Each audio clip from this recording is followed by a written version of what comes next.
Go then. There you go. Once we do our initial orientation to the organization here by me now, we'll start with a keynote address by a distinguished pair of collaborators whose work together I think really embodies the theme of this assembly. We're then excited to offer a workshop put on by our research committee entitled Making an Impact with Your Research, which will discuss research methods in global surgery. And then after a short break, we'll return for a panel discussion in academic collaborations for system strengthening before closing out with a few next steps and some upcoming events. During the sessions, we invite everyone to really please communicate with the speakers during those sessions and each other by asking questions through the chat. And we want to really make this a fun and interactive 3 hours.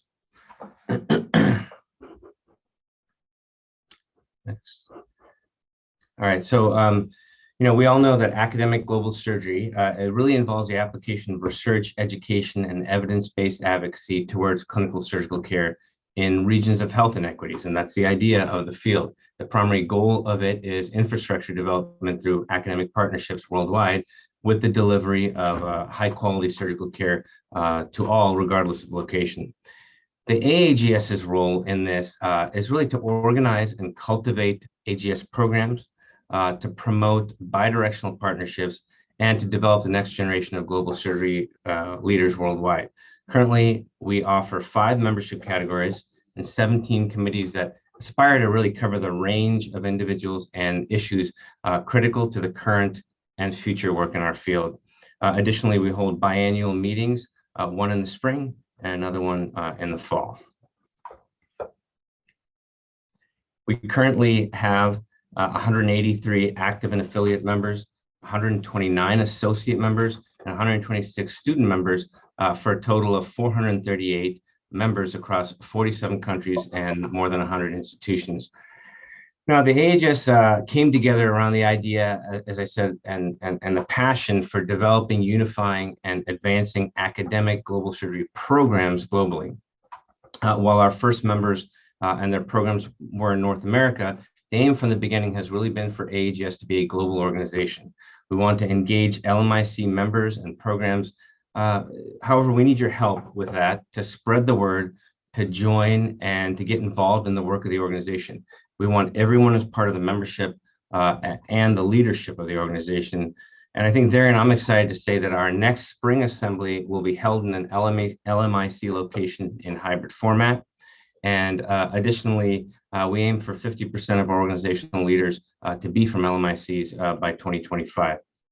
Today, and people are still logging on, but the assembly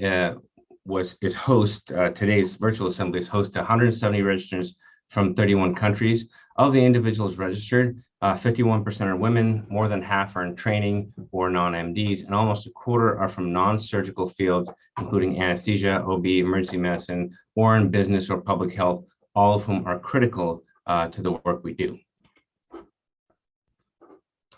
Our current committees really represent the work we aspire to do, and they're shown here. There's 17 of them as we talk about across a range of everything that represents global surgery. In the way of updates, we recently held a strategic planning leadership meeting to establish an initial kind of true north for the organization, to orient us to the large buckets of work we do and the stakeholders that we strive to serve.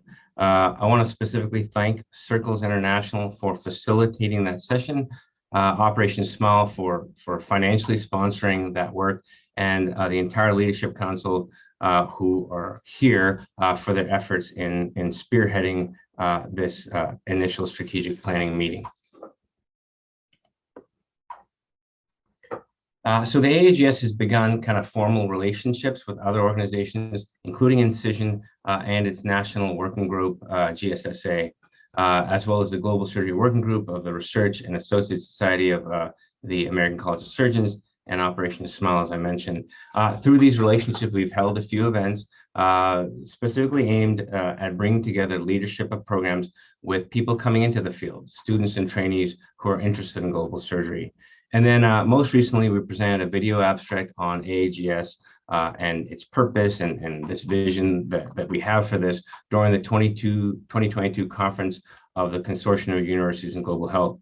There was a 10-minute video. It's available on our YouTube channel and will also be played during the break today. We're excited to really continue broadening these formal relationships across organizations throughout the world.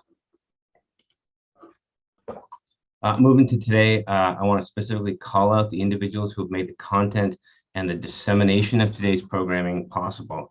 Drs. Nunez and Geisling from the Congress Committee, Drs. Chin and Nkamstra from the Research Committee, and Drs. Yap, Freitas, Ulhasan, and Tate from the Information Technology Committee. Thanks to all you guys for the hard work you put into this to give us this event today. Get started with that next session, which is our collaborations for surgical system strengthening panel. Jay? All right, thanks everyone. We'll move right into our brief talks and then followed by a question and answer session from our panel. We'll start with the Honorable Dr. Ifereimi Waqainabete, who is Fiji's Minister of Health and Medical Services. He is a surgeon and has been an associate professor at the Fiji National University and maintains a passion and enthusiasm in the field of his medical care. He's currently the president of the Pacific Islands Surgeons Association and is widely respected as a passionate advocate for equality. Dr. Waqainabete. Thanks, Jade, and thank you for the opportunity to speak. And I'm here in Geneva, and we're about to have another event. It's just wonderful to be able to address the Association of Academic Global Surgery. Before I became a minister, I was an academic, and I thoroughly loved teaching medical students and also our trainees. And we ran a 4-year training program before they then went over to Australia and New Zealand to be able to further their fellowships in particular areas. There are lots of opportunities for research, for academia in global surgery, in low middle income countries. If you look back at the Lancet Commission in 2015, when he talked about the unmet need for surgical care, I would like to propose that there's also an unmet research in low middle income countries. There's unmet academia in low middle income countries. We've recently done our ENSO, and even though we have had support from our colleagues in Australasia and also a few from the US, we realized that we needed to have the intellectual capacity that we needed to grow very quickly. And that's what low middle income countries struggle with at times. The intellectual capacity to be able to critically analyze and look at data, but also the resources that are needed to be able to achieve this. In many forums that I'm in, I keep on asking, about the possibility of more support. And when we talk about more support, we need to be able to support global surgery, but more importantly, we need to be able to support the ENSO process or the baseline process that will be able to identify the gaps and monitor and evaluate as low middle income countries continue to strengthen that. So I see a lot of opportunities for universities, for institutions, for CSOs that are in that space. The second thing that I'd like to put across is there are a lot of surgeons in low and middle income countries that would like to evaluate, that like to research, that like to be able to analyze data, but they don't have that opportunity. The opportunity is not non-existent because of a few things. Maybe because of there is a human resource shortage, so they don't have time to be able to do that. Maybe it's because of funding to be able to do that research. Or maybe it's because they just need someone to partner with. And that's where, colleagues from high-income countries, colleagues from the US, from Europe, from the Australasia, and Asia can be able to, pat a fellow colleague in the shoulder and say, look, I'll work with you. Let's do this thing. We can look at your data and, be able to carry them through. So that's the second thing I'd like to say is that it does not necessarily mean that there's paucity of data from low and middle income countries that they do not want to be able to do research. They just don't sometimes just have the time. And there are many colleagues that are available online here will tell you about some of the struggles they face in the countries they come from. Third thing that I would like to share is that, again, building on what I've been talking about with support, is that we need just to continue to have more collaboration. The collaborative efforts have to be multifaceted. When I say multifaceted, it is like what we're doing here. I am a Minister for Health, but I'm here talking to a group of young surgeons, a group of people who are passionate about global surgery, and that has to be the way forward for us. It cannot be a group of surgeons talking to one another. We need to be able to continue communicating, and penetrate through the silos that exist. We should be able to talk with policymakers, but at the same time talk to funders and multilateral partners and CSOs, that actually operate in that space. And lastly, the last thing I want to share with you today is that when we look back at the Lancet Commission, there's a few things it talked about. It talked about access being an issue. It talked about the equity perspective of global surgery, is that there is an unmet need. But also it talked about the economy. It talked about the economics of the unmet need in terms of the out-of-pocket expenses. We have to realize that when we move forward in terms of our research and building on the Lancet Commission, that we monitor, and as I've said earlier, we find that baseline values through ENSO process or whatever, but then we monitor the excess. That's where research is important. That's where the data gathering is important. We need to monitor that. We need to be able to monitor, are we penetrating to the unmet population? But more importantly, are we making any impact economically? And that, to me, is very significant in low-middle income countries. In low-middle income countries, we need economy to be able to have a good economy to have a good health system. We need a good economy to have a good health system. That's so important. So I thank you, Jade, and I thank all of you that are listening in, and thank you for this opportunity. Thank you so much, Dr. Waqainabete. Let's see. Next, we have Dr. Abebe Bekele, who is the Deputy Vice Chancellor of Academic and Research Affairs and Dean of the School of Medicine at the University of Global Health Equity. He's a professor of surgery and has served as CEO of the Black Lion Teaching Hospital and Dean of the School of Medicine at Addis Ababa University in Ethiopia. He has vast experience in surgical education, academic leadership, and governance, and is extensively published. Dr. Bekele? My apologies, everyone. I joined in late because of prior engagement. I just joined. May I kindly ask if you could repeat the opening statement in the question, please? So we're just starting with sort of a perspective on collaborations in surgical system strengthening. Thank you. Just as I thought, yes. Partnerships and working together are pillar in global surgery, anesthesia, and obstetrics. But when we try to define global surgery, in my practice, it mainly deals with teaching and learning, research, and community engagement. Where I am from in Africa, the surgical workforce density is significantly low. In the eastern and central part of Africa, it's less than 1 per 100,000. In the West African region, it's about 1.5 to 2, which is way, way, way below what is recommended globally. The continent cannot reach its goal in providing access to safe anesthesia, surgery, and obstetrics alone. So working in partnerships is rather the rule than the exception.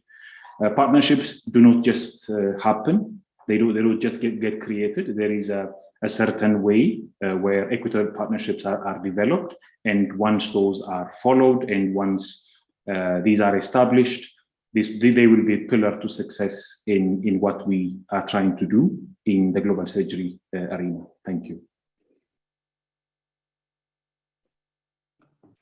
Thank you, Dr. Bekele. We also have the honor of having Dr. Cathrine deVries, who's a professor of surgery at the University of Utah School of Medicine. She was the founding director of the Center for Global Surgery, first academic center of its kind. She's a pediatric urologist and has been involved in the development of sustainable global urology and surgery, founding the International Volunteers of Urology, now IVUMed, and served as its longtime president.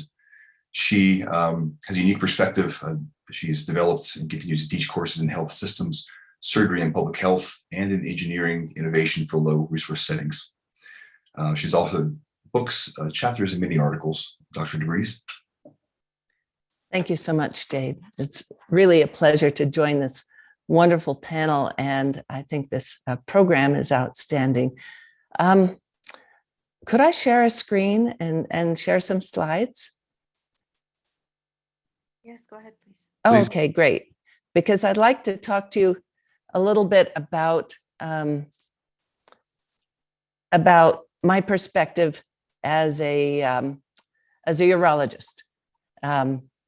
Because I think sometimes we don't hear from specialists, and I came to global surgery as a specialist, not just as a urologist, but as a pediatric urologist. Can you see the screen all right? So urology, as you know, involves care that people are born with. So that cross pollinates with pediatric surgery around the world.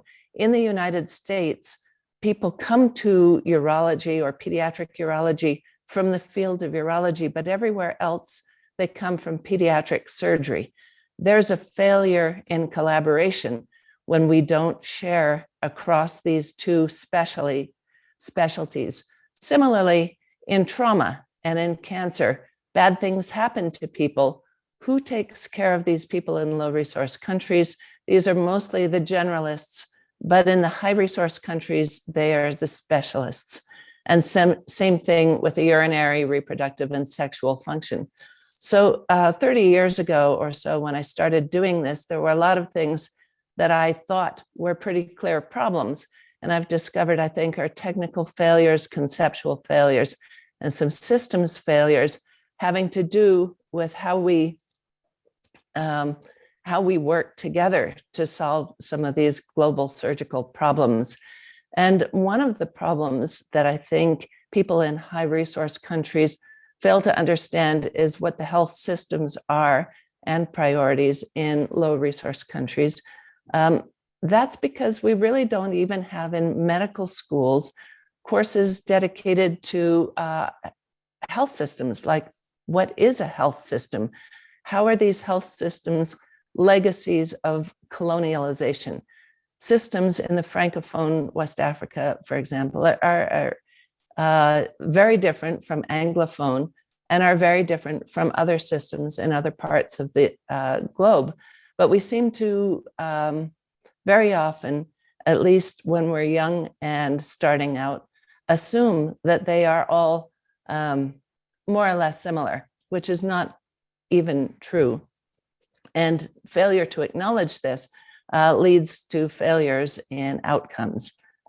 There are also then the resource problems that we all know about, the supply chain, patchy education, and electricity. But I think that Paul Farmer really articulated this well. And I like to get back to it because it's an easy mnemonic: the staff, stuff, space, system, and support. These are ways that we can start approaching these problems. And for students, I'm talking about medical students, trainees, they need to have a framework to understand how we can start looking at these. And Paul gave us a framework. We also need to think about where the people are. So the net reproductive rate has fallen below replacement in many parts of the high-income countries. The places where it is still increasing is mostly in Africa. So that's where the population is and is going to be.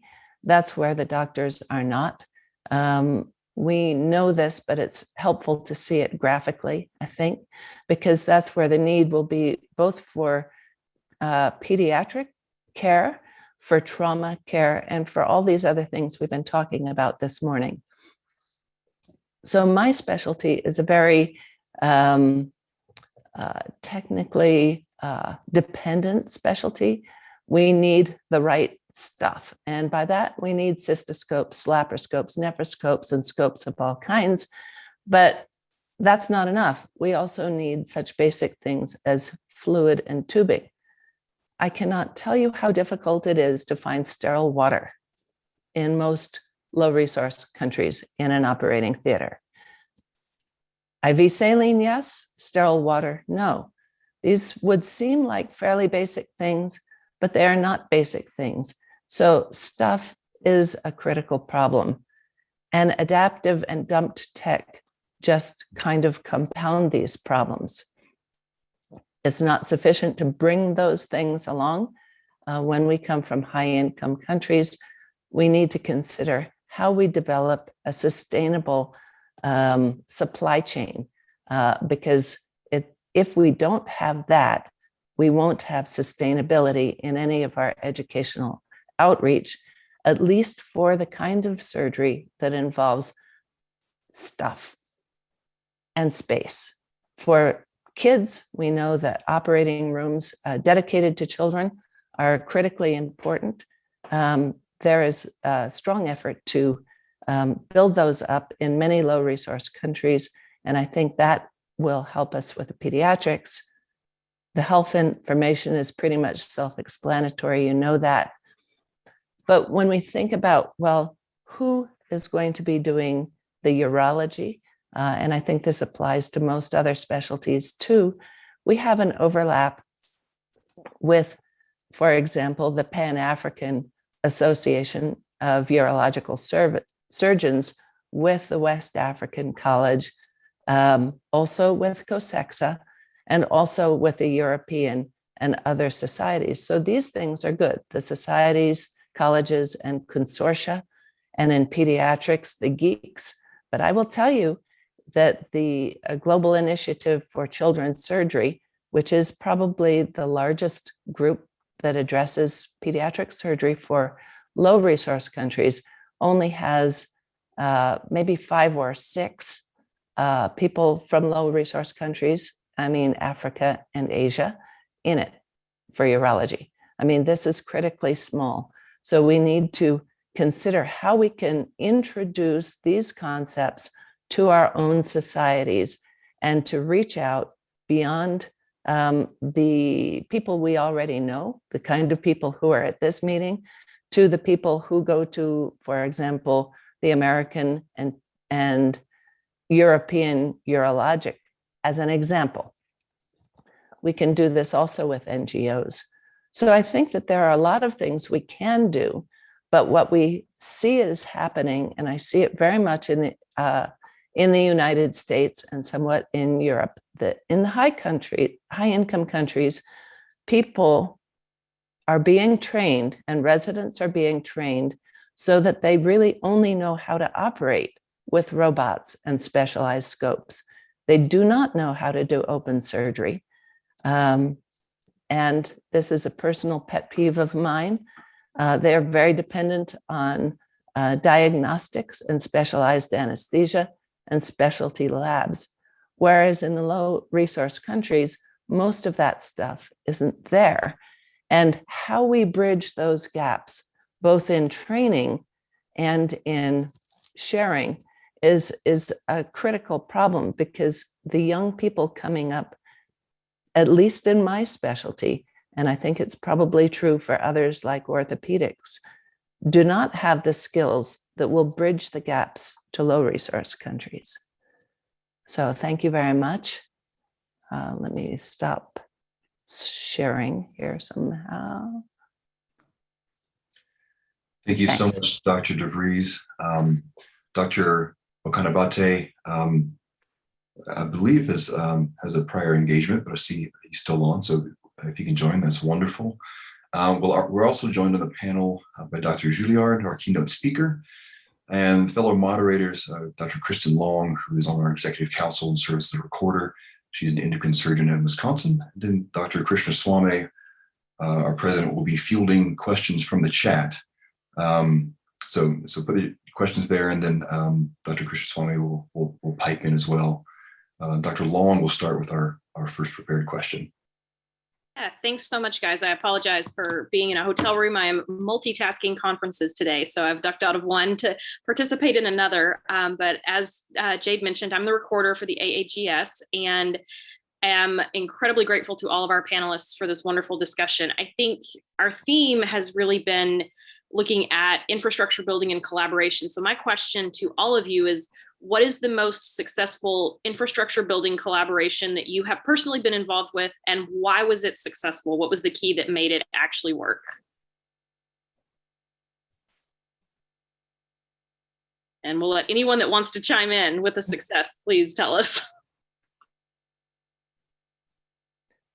So for infrastructure collaboration, I would say the most successful collaboration I have personally been engaged with has been in Vietnam. That has a lot to do with the way they have set up to build their training programs. Vietnam 25 and 30 years ago was a very poor country.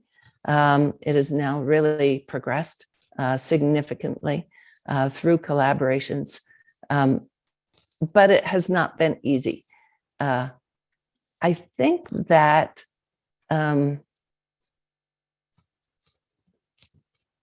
it has to be driven from inside the training program itself. In the low resource country, we can collaborate and bring things along. By that, I mean, we can show how we do certain kinds of care, but when we started off, we didn't even have clear, good suture, for example, for pediatric urology. Now they are doing laparoscopy very well, and training in other institutions, both in Vietnam and in other countries. It's a sort of a model that they had in their minds for what they wanted to be. And I think many other places don't yet have a model for how they want to be and how they want to look. And I think one of the things that's important is to have a visual model, how that should look, and then things progress from there. It doesn't help to just sort of have people from high income countries just sort of pop in, bring things, turn around and go. We all agree on that. But we can help share the process to develop laparoscopy, for example. That's been done in many countries, and we have examples of that. Thank you. I appreciate that. Very insightful answer. If I could also add a few words to that, I completely agree with Professor deVries' comments. If the partnership is led by the host organization in terms of what it needs, that probably will be successful. However, infrastructure and equipment partnerships, donations in particular, have been heavily criticized as being smart ways of waste disposal. There are several examples in Africa where containers full of equipment have been shipped, and only to be found out that several parts are missing. There is discrepancy between the voltages, 110 versus 220 voltages. This and that are missing. Anesthesia machines are delivered, but the routine drugs available in Africa cannot be put into them. Isoflurane versus halothane. So several examples like that are there. But given there is discussion pre-hand on what the host institution wants, what the country needs, what they define as their priority, and certain monitoring and evaluation tool is put into that, and a certain capacity building is put into the partnership, it can be successful. One very good example is what Kids OR is doing in Africa. I don't exactly have the numbers, but more than 50 theaters are set up across the 14 COSEXA countries, and they have been so instrumental. Thank you. Thanks. I just wanted to point out several really great comments in the chat as well. Dr. Wren pointed out that collaboration with surgical colleges, as we just discussed, can be a great way to have an impact. And then Dr. Petrozzi points out that it depends really on whether you're talking about infrastructure as physical items or if you're talking about the education system or all of it. And I think in reality, we're kind of trying to talk about all of them at different ways. You know, success is relative, but you have to have multiple components of all of these things to really build a successful collaboration. Go ahead.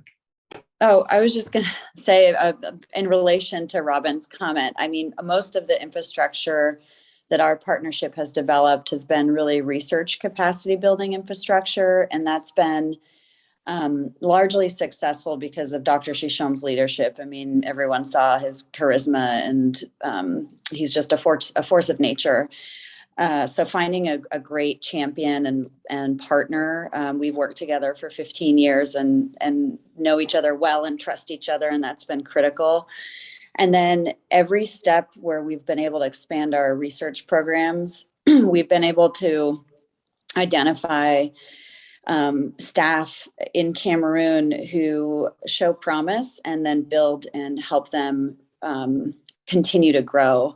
And so, for example, we had research assistants who helped us with our community-based survey, who we've been able to now bring on as program managers or study supervisors, and others, clinicians maybe who have worked with us, who've shown a great interest in research. We just were awarded the D43 trauma training grant. So we're encouraging them to apply to the program so that we can help mentor them very closely and give them specific coursework to help develop their quantitative skills. And then the other piece is we've had an alignment over the long-term goal, which was when I first met Dr. Shishom and Dr. Manono and Dr. Atundi, who both of the latter were in the Ministry of Public Health at the time. They all expressed a real deep commitment to building an injury center that would be a center of excellence in the country and hopefully the region for injury research and training. And we have kept, even though we've had to kind of adjust and be flexible based on opportunities that came up and what we were capable of feasibly doing at each step of the way, we were able to kind of always have that North Star in mind. And so every time we had to make an adjustment, we were able to continue marching towards that goal. So when this opportunity for this U54 grant came up through the Data Science in Africa Consortium, we were able to get funding to start a data science center for injury, surgery, and equity. And we were able to draw on this pool of talent that we'd cultivated over the last 10 years and to bring in we have an executive director who I've worked with for 15 years since she was a recent medical grad. We have multiple program managers. We have all the administrative pieces. We drew from people we'd worked with before to help coalesce around this center. So I think this long-term commitment, a very key champion with an excellent leadership skills, and having a long-term goal that even, global surgery work is so hard. There's always moments where you get derailed, but being able to be flexible and come back with your eye on the prize has been really helpful for our collaboration, at least. All right, thanks for those wonderful answers. When I think about surgical systems strengthening, it's obviously a very big, multifaceted problem, sort of a giant elephant to eat one bite at a time. And so I think we can all agree that there's not one recipe for preparing the elephant, not one place to start with your bites. But do you think that there can be a common general framework or a common approach to starting a collaboration, to sustaining a collaboration, and how to start tackling that first problem? Then Dr. Bekele, we'll start with you if you don't mind.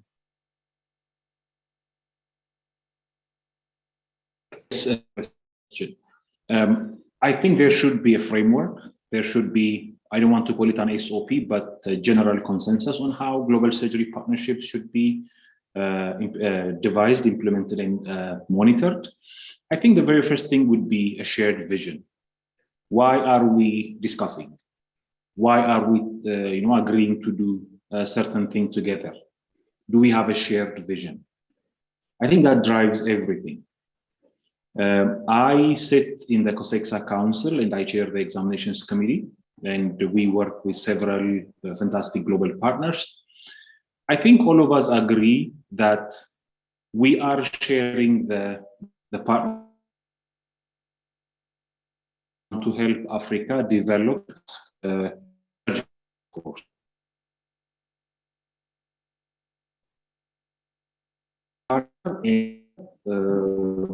partnership contributes to this vision. There should not be any ulterior motive. The primary vision is to help African countries and the colleges to train their surgeons, their anesthetists, their nurses, and so on. Our partnerships have helped us in candidate examination. Partners pay their own air tickets, their own accommodation, and come to our December exams and examine. Our partnerships has helped us establish examination platforms. In fact, cutting-edge technology examination platforms that have not probably been tested elsewhere. Our partnerships have helped us develop LMSs, educational content. It's not for the surgeons to be promoted or to get money out of it. It's mainly because all of us have created this shared vision that we are contributing to the development of the surgical workforce. Once you have a vision, then series of discussions take place and agree on the way forward. What is our responsibility? Partnership is a give and take. It's not a donation. It's not a one-time thing. There are responsibilities on both sides. These include timely communication, timely response to emails, taking responsibility for actions you have signed up for from the host side. And if there is any resources we can put into that, that's also a plus. And then during the implementation, capacity building should be part of it. It should not be just a transfer of technology from one side to the other, or infrastructure from one site to the other, but local capacity. Who's going to run it in the future? What is the sustainability plan? How do we hand this over to the users? And those of us in the global surgery leadership position at the moment, it's also good to understand we will also be replaced soon. The new generation will come. Not only the partnerships, but the local stakeholders will also be replaced at a certain time. So what is the mechanism of handing over locally, not just the product, but the partnerships also? That also needs to be taken to. And finally, monitoring and evaluation should be there. We should learn from the process. So I'm aware of several discussions about partnerships in global surgery, but we need to have a certain agreed upon, shall we say, pathway on how to develop and maintain partnerships. So, thank you. Great, thanks, Dr. Abebe. I just in kind of follow up of that, there's a couple of comments in the chat on how international collaboration is really best when it's individualized, and although categorization by the WHO may be the same, what individual colleagues and centers need vary quite a bit. So I think that speaks to that idea that one size does not fit all. There's a question in the chat, and maybe Dr. Juliard, I'll give you this. Says, Dr. Petros said, one of the challenges that she sees is that extramural funding for global surgery development is often in the form of training health researchers often in PhDs. Do you find that pulls away from keeping local leaders in clinical training positions or clinical care delivery positions? And how do you balance this idea of academic surgery potentially being an internal brain drain of sorts?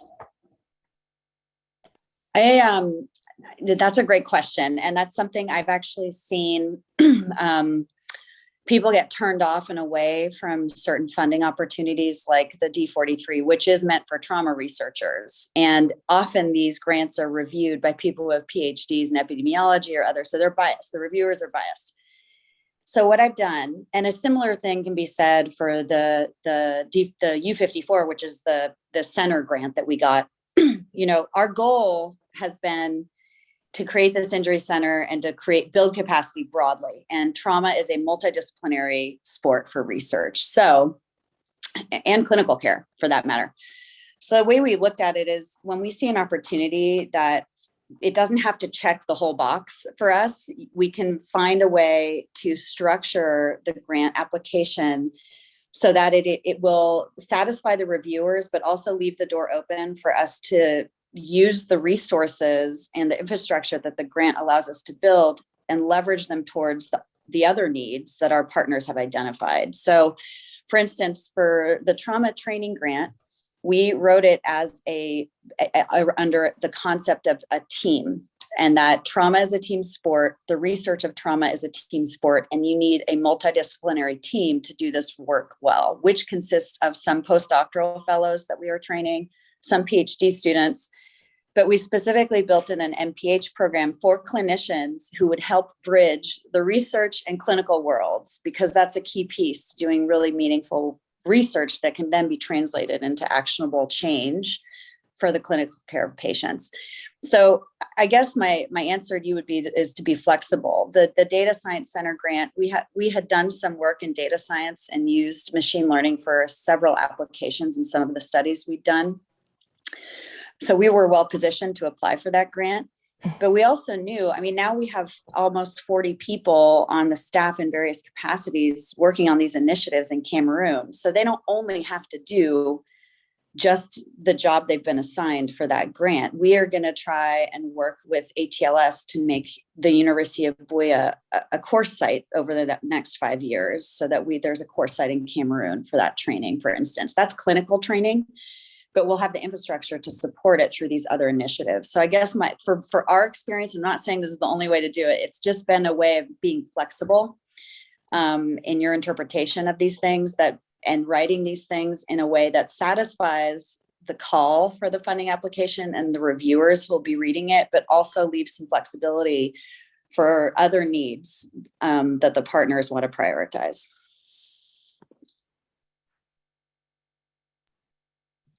Thank you guys so much. Those were great and thoughtful answers.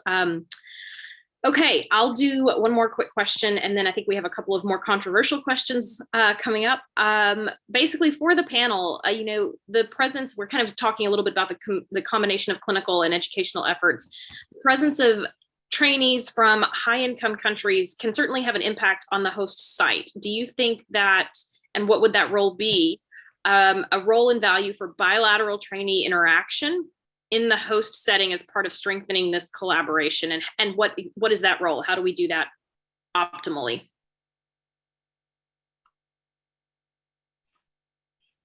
If I may. Yes, thank you. Please allow me to also say a few words about the previous question. Well, I would like to look at it from a different angle. The fact that these grants are still not focused on the development of shall we say, the ground force, the clinical work, is kind of puzzling for me. Partnerships are mainly based on what the host institution requires.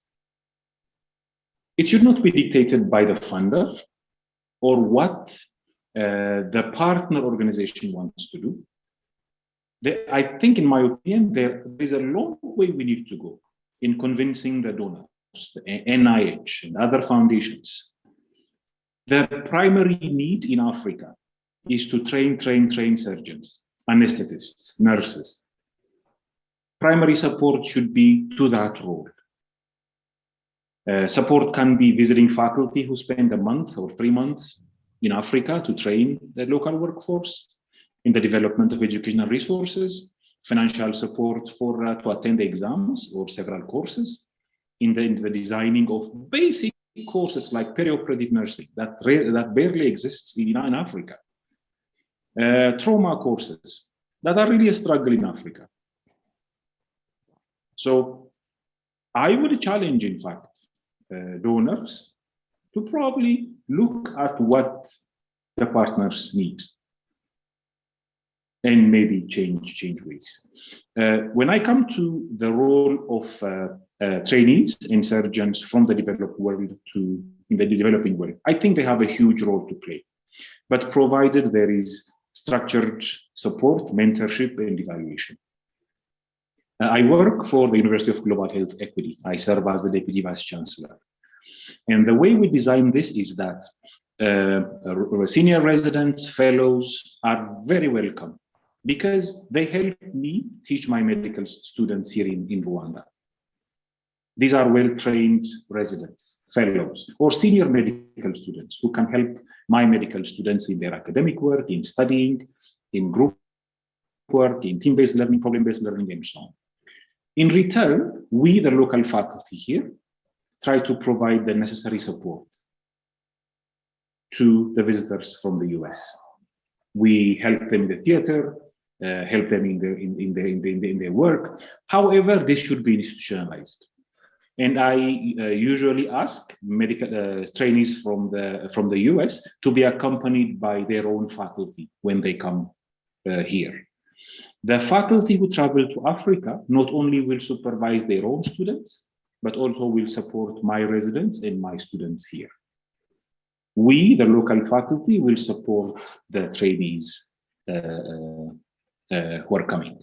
However, it should be institutionalized. It should not be just tourism. It should not be just for social media consumption, but formal agreement with the institutions that ends up with formal assessment, and the assessment should be considered as valid by their own institution. It should not be just discarded. If the partnerships are in such a way, then I believe it has a huge role in the partnership. Thank you. So I could speak also to that. So very often we speak from an American perspective that incorporates American systems of surgical training and also medical students. And there are certain requirements for our residency review committees and ACGME and that sort of thing. Those are not the same for all high-income countries, where trainees might also be visiting and spending time in low-resource countries. So, for example, I know in Great Britain, there are opportunities for trainees to spend, for example, a year working in low-resource countries. And if they are able to do that and to embed themselves more or less in one or several sites, they come away with a much more nuanced understanding of what's needed in those places. They can learn from the faculty in those places, and then they can bring that back to their home institutions. This is a thing we haven't done so much in America, but I think that is a way, a somewhat different way from what Dr. Bekele was talking about, is having trainees going with their faculty members and then staying for relatively short periods of time. I think time is one of our big problems in the United States. We don't have, very much time ever to be away, especially if we have clinical duties back at home. It's a lot easier with the mission programs where people go off for a year or many years. But it is a hard thing to do, even with multiple sustained visits over long periods of time, and Dr. Juliard has 15 years with Cameroon. That's a pretty long, sustained program. I am familiar with and work with some that are 20 and 30 years old. So you can see that transition from back when I was young and blonde and had a ponytail to where I'm older. And now I see trainees several generations through who are training their own people in their countries. So getting to Dr. Bekele's point, we need to acknowledge that there is a long timeline here, and the young people come up with great ideas and their own visions. But I think that if we can consider embedding a little bit more in each other's systems, we'll understand them a little bit more. And the UK perhaps has a little bit better opportunity to do that in training than we have in the United States. Those are all great answers. So what has been your strategy in involving members of the wider surgical ecosystem? Not only anesthesiologists and obstetricians, but nurses, surgical technicians, biomedical processes, or engineers, et cetera, in your collaborations. Dr. deVries, you've written about this. Why don't we start with you? Sorry, Jade, I was looking at the chat. I didn't quite hear exactly what you were asking me. No problem. I'm embarrassed to say. That's okay. Talking about wider surgical ecosystems, you're very passionate about involving surgical techs and engineers and biomedical processes. Oh yeah. How do you involve that true overall system and not just surgeons and other providers? That is sort of hard problem to address when we're talking about getting on airplanes and flying far distances.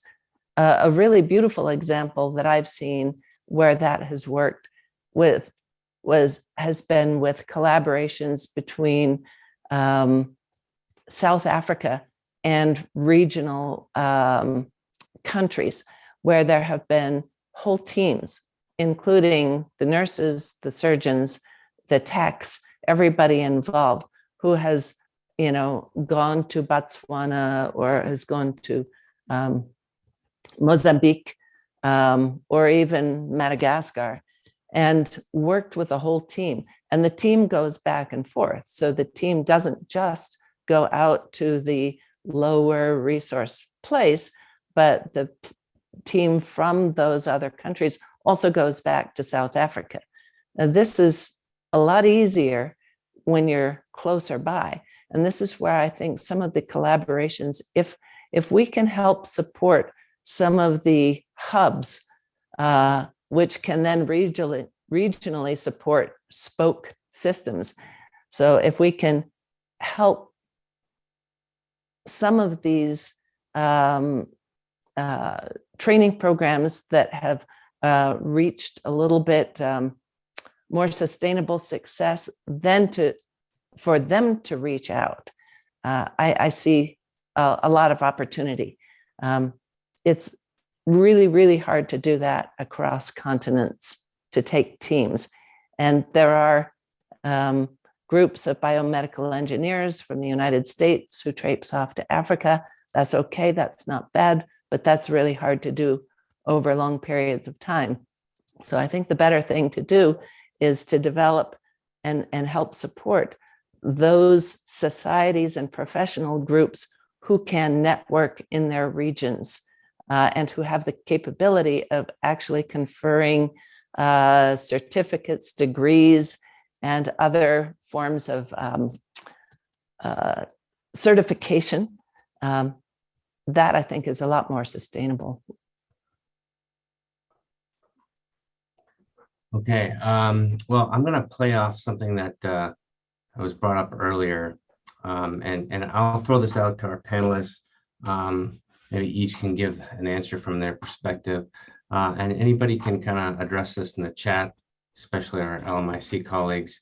But as we work to strengthen surgical systems through these academic collaborations, what are our ethical obligations with regard to exiting? And how do we know the system is strong enough to leave when it requires a restructuring of the collaboration? And if we think there should be an exit strategy, when should that be instituted? Dr. Abebe, you want to start off? Yes, I can. In fact, I can try to address the first former question and link it to the question you just posed. In addition, I think I should bring the blame back to the host institutions like us in Africa. We haven't yet considered openly that the importance of non-surgeons in the global surgery field is really crucial. Look at COSEXA, we're only dealing with surgeons, 11 types of specialties. Look at WACS, several surgical specialties and anesthesia. But scrub nurses, biomed technicians, and others are not part of the discussion. So the first thing would be for us, the host institutions, to recognize the importance of these disciplines in the provision of safe surgical services. If we do that, it would be easier for us to link what we are working on in terms of the surgical workforce development to what we're trying to do. Now, when we talk about sustainability, this brings the concept of leadership to the discussion.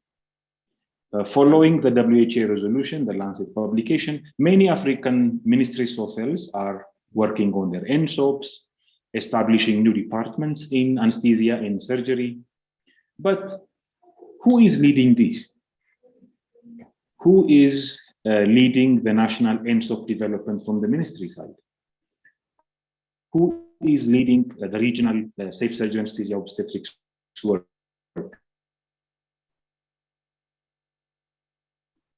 Partnership focus on developing the human resource takes care of leadership.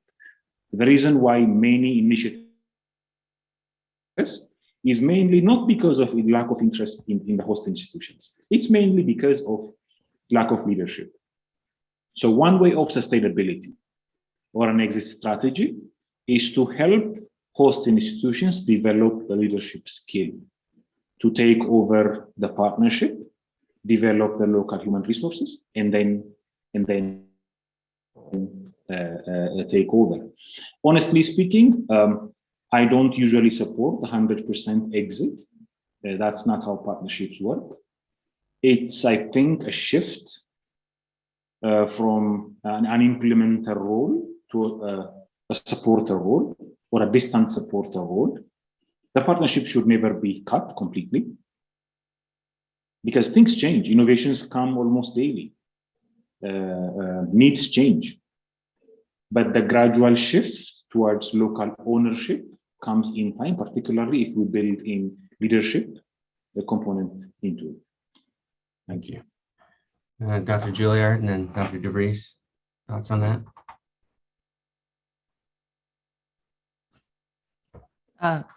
I can speak. Yes, I agree completely with that. I don't think that there is ever an exit strategy. You know, it's like a friendship. You know, you don't go into a friendship with a plan for leaving it, or at least hopefully you don't.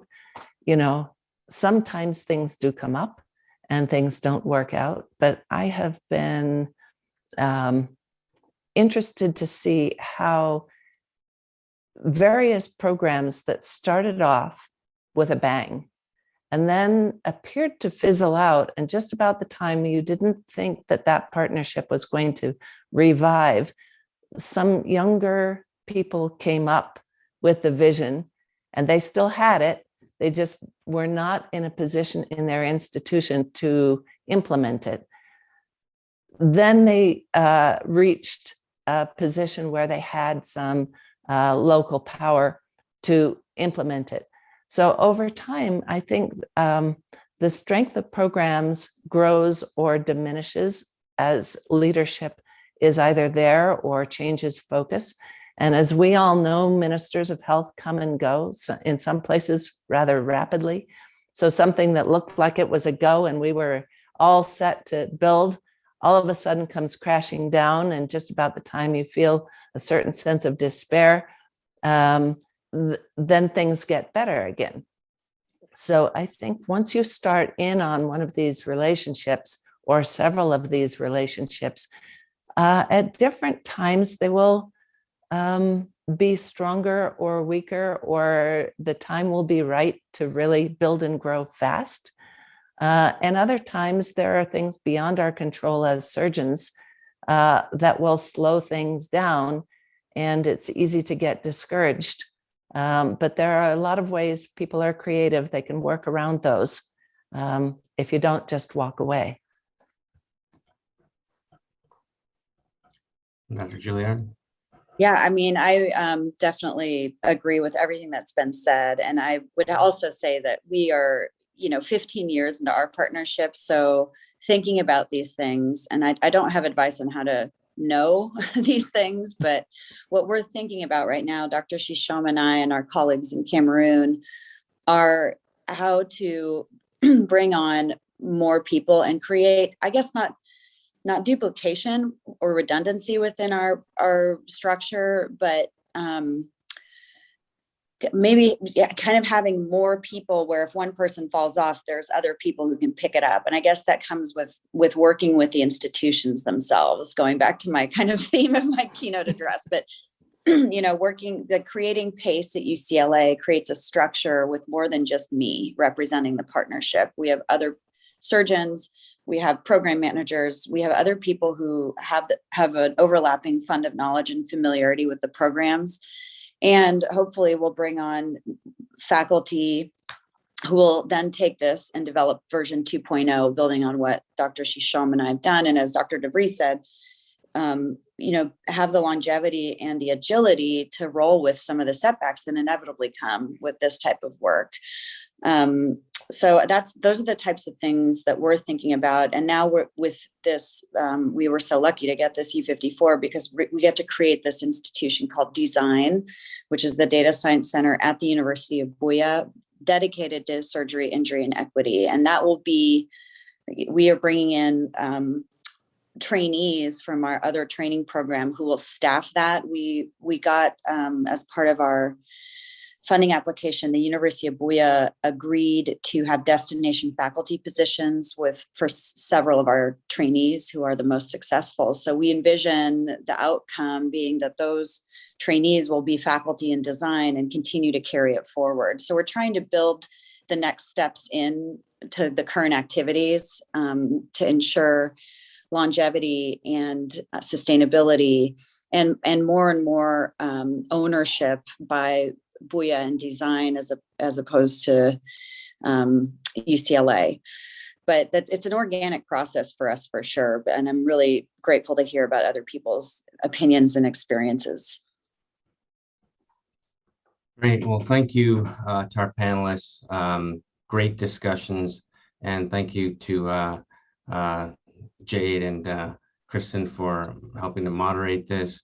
As we close the panel, we're going to turn our attention back toward kind of where we're at with the AAGS and a few next steps before we close, hopefully right on time. Thanks again. Let's see. Chris, you're up.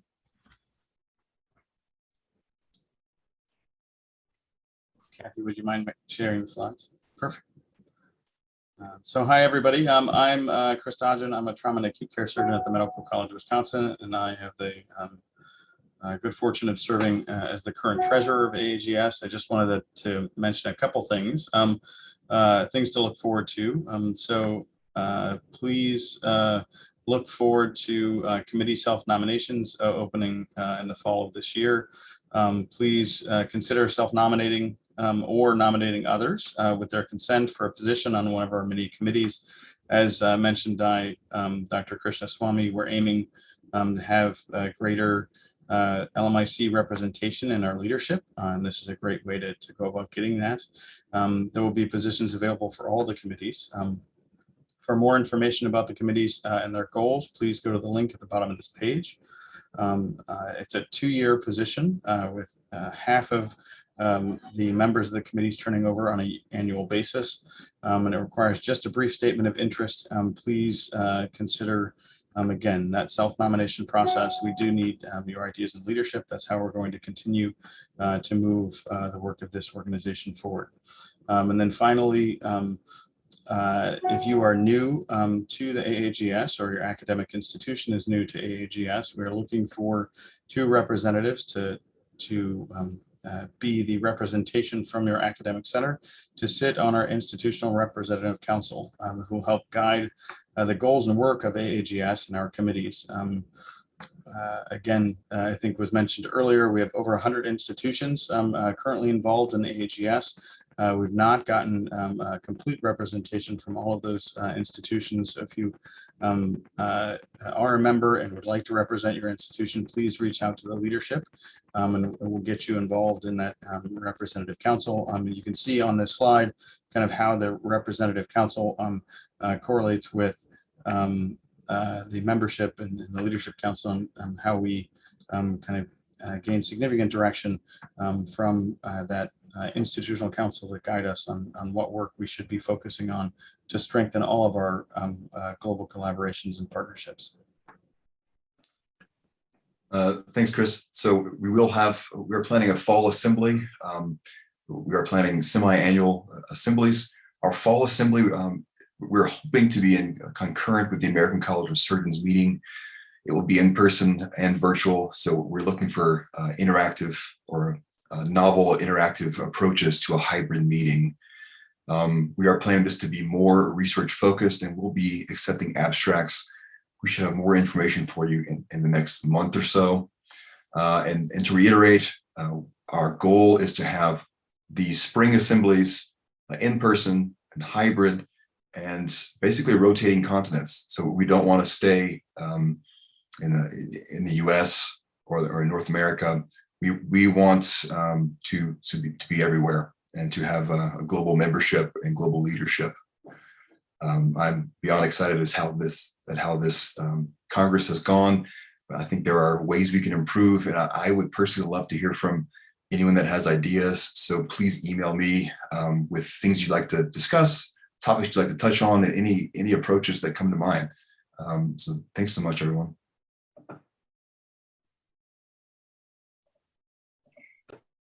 Hi, my name is Mamta Swaroop, and I'm a trauma critical care surgeon. I'm also the president-elect of the Association for Academic Global Surgery. And we wanted to remind everybody that as a reminder to join AAGS so we can continue to grow the organization and achieve more for advancing surgical care all around and together. We wanted to kind of review some of the membership benefits. As you can see today, we have people from all over the world, and we would like to continue to allow for more networking and collaboration with colleagues globally. We have programmatic development that occurs throughout the year. We also have biannual meetings, as you guys know and have just heard about. And we plan on having more webinars and workshops in person and virtual. So you can join AAGS through this bit.ly if you just copy paste this or just type this in. And also we have a QR code here that will easily allow you to join the organization.